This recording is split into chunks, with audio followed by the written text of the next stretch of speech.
A. Menyimak informasi atau pesan dalam teks negosiasi. 1. Definisi dan karakteristik teks negosiasi. Aktivitas tawar-menawar yang dilakukan oleh dua pihak atau lebih untuk mencapai kesepakatan bersama berikut adalah karakteristik teks negosiasi. A. Melibatkan dua pihak atau lebih. Sebuah negosiasi terjadi karena terdapat paling sedikit dua pihak yang memiliki tujuan berbeda sehingga harus dilakukan perundingan demi mencapai penyelesaian yang saling menguntungkan. Contohnya adalah negosiasi antar pengusaha, negosiasi antara HRD dan calon karyawan perusahaan, atau negosiasi antara ketua OSIS dan kepala sekolah berkaitan dengan kegiatan sekolah. B. Menghasilkan kesepakatan yang menguntungkan kedua belah pihak. Sesuai dengan tujuannya. Dalam teks negosiasi terdapat pernyataan yang menunjukkan hasil kesepakatan bersama. C. Menjadi sarana menemukan penyelesaian masalah atau mencari jalan tengah. Terkadang, di sekitar kita, ada permasalahan yang tidak kunjung terpecahkan. Masalah tersebut menggantung atau bahkan justru memunculkan berbagai permasalahan baru.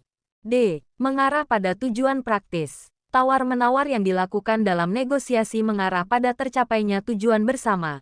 E. Mengutamakan kepentingan bersama. Meskipun tiap-tiap pihak yang bernegosiasi memiliki kepentingan atau tujuan sendiri, kedua belah pihak akan berunding atau melakukan tawar-menawar agar tercapai sebuah kesepakatan bersama. F. Memiliki keterkaitan dengan rencana yang belum terjadi. Negosiasi dilakukan untuk mencari cara terbaik atau jalan tengah dalam menyelesaikan sebuah persoalan atau mewujudkan sebuah rencana. 2. Bentuk penyajian teks negosiasi. Bentuk penyajian teks negosiasi yang sering digunakan adalah bentuk dialog dan bentuk cerita pendek. Contoh teks negosiasi berbentuk dialog dan cerita pendek. 3. Struktur teks negosiasi. Teks negosiasi juga memiliki struktur khas yang membedakannya dengan teks lain. Struktur teks negosiasi adalah sebagai berikut. A. Orientasi. Bagian orientasi atau pembuka negosiasi biasanya berupa salam, sapaan, atau pernyataan untuk mengawali pembicaraan. B. Pengajuan. Bagian pengajuan berisi penyampaian tujuan negosiasi, yaitu keinginan atau harapan yang diajukan untuk disetujui. C. Penawaran. Bagian penawaran merupakan inti dari kegiatan negosiasi, yaitu proses tawar-menawar di antara kedua belah pihak. Tiap-tiap pihak akan menyampaikan keinginannya disertai argumen yang logis.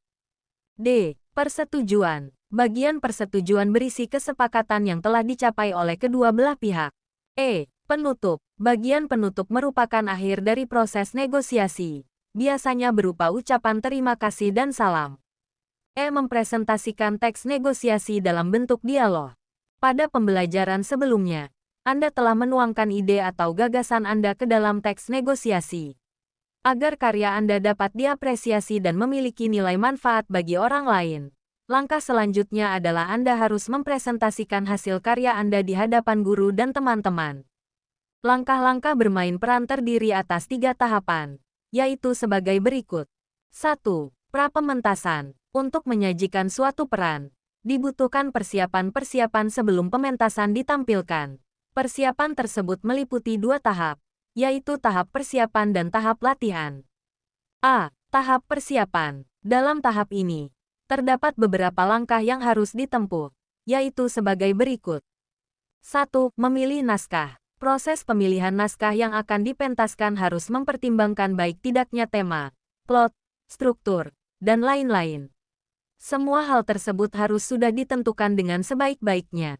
2. Memilih pemain. Pemain yang akan dipilih harus mampu memerankan tokoh yang dipercayakan kepadanya. Pemilihan pemain juga bisa dilakukan dengan cara casting. 3. Mempelajari naskah. Tujuan dari kegiatan mempelajari naskah adalah agar pemeran dapat mengenal tema, konflik, dan klimaks yang terdapat dalam naskah yang akan dipentaskan. B. Tahap latihan. Menurut Jajak Kusuma dalam Tarigan 1993/98-100, langkah-langkah yang termasuk dalam tahap latihan adalah sebagai berikut. 1. Latihan membaca. Latihan membaca bertujuan supaya para pemain dapat mengetahui hubungan satu sama lain. Selain itu, dengan latihan membaca, pemain juga dapat mengetahui konflik, suspense, dan klimaks yang terdapat di dalam naskah. 2. Latihan blocking. Latihan blocking bertujuan menentukan blocking setiap pemain, yaitu gerak dan pengelompokan pemain. Setiap gerak dan mimik haruslah mempunyai arti dan alasan yang tepat. 3. Latihan karya. Dalam latihan karya, pemain dipastikan sudah hafal teks beserta gerak laku yang sinkron sehingga nantinya pemain akan menggambarkan watak dan karakter yang dibawanya dengan wajar. 4. Latihan pelicin. Latihan pelicin bertujuan agar pemain benar-benar menjalani dan memerankan perannya dengan baik dalam menghayati suka-duka, perjuangan, kejayaan, serta kegagalan yang akan tampak pada diri tokoh yang akan diperankan olehnya. 5. Latihan umum. Latihan umum merupakan latihan akhir guna mempersiapkan semua kebutuhan pentas, mulai dari para pemain hingga karyawan pentas. 2. Pementasan. Pementasan adalah proses, cara, dan perbuatan melakonkan sebuah cerita, naskah berdasarkan latihan yang telah dilakukan sebelumnya. Pementasan merupakan puncak dari hasil latihan yang ditempuh selama berhari-hari, berminggu-minggu, bahkan berbulan-bulan lamanya.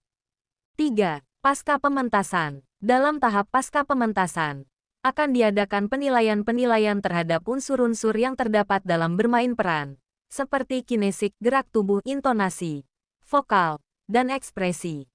Terdapat juga saran dan kritik terhadap pementasan yang sudah berlangsung untuk perbaikan.